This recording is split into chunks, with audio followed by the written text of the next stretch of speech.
Travel ചെയ്ത സമയത്ത് നമ്മൾ ഇതുപോലെയുള്ള ചെറിയ ഹോംസ്, ഹോളിഡേ ഹോംസ് പറയും, നമുക്കെപ്പോഴും റിസോർട്ടുകളുണ്ട്, ക്യാമ്പ്സ് ഉണ്ട്, ഹോട്ടൽസ് ഉണ്ട്, ഹോം സ്റ്റേസ് ഉണ്ട്. ഹോം സ്റ്റേ എന്ന് വെച്ചാൽ പാർട്ട് ഓഫ് സമ്മൺസ് ഹോം അങ്ങനെയാണ്. പക്ഷെ ഇതൊന്നും അല്ലാതെയാണ് നമുക്ക് ശരിക്കും ഹോളിഡേ ഹോം എന്നുള്ള വെക്കേഷൻ ഹോം, ഗസ്റ്റ് ഹൗസ്, അങ്ങനെ പല പേരിലും. അതെ അതെ. അപ്പം നമ്മൾ അങ്ങനെ ഒരു കൺസെപ്റ്റിലാണ് ഞങ്ങൾ സ്റ്റേ ചെയ്തുകൊണ്ടിരുന്നത്. അപ്പം എന്തുകൊണ്ട് ഇതൊരിക്കലും സ്ട്രീം ലൈൻഡ് ആയിട്ടുള്ളൊരു ബിസിനസ് അല്ല.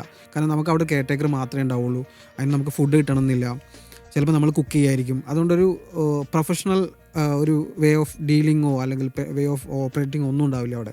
അപ്പോൾ ഞങ്ങൾ ഇങ്ങനെ ഒരു ഐഡിയ നമ്മുടെ മൈൻഡിലോട്ട് വന്നു, ഇങ്ങനെ ഇതിനെ കുറച്ചെണ്ണം നമ്മൾ തന്നെ ഓപ്പറേറ്റ് ചെയ്ത് അങ്ങനെ ഇരിക്കും. അങ്ങനെയാണ് നമ്മൾ വോയ ഹോംസ് സ്റ്റാർട്ട് ചെയ്യുന്നത്.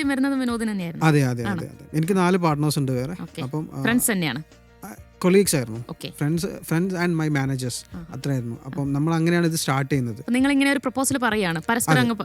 നമ്മൾ ഷെയർ ചെയ്തു. അങ്ങനെ ഇതിനെ നമ്മൾ പിന്നെ കേരള സ്റ്റാർട്ടപ്പ് മിഷനിൽ നമ്മൾ പിച്ച് ചെയ്തു ഈ ഐഡിയ. അപ്പോൾ അവർ നമുക്ക് ഇൻക്യുബേഷൻ തന്നു അവിടെ. കേരള സ്റ്റാർട്ടപ്പ് മിഷൻ്റെ സപ്പോർട്ടിലാണ് നമ്മൾ ഇത്രയും ഗ്രോ ചെയ്തതെല്ലാം.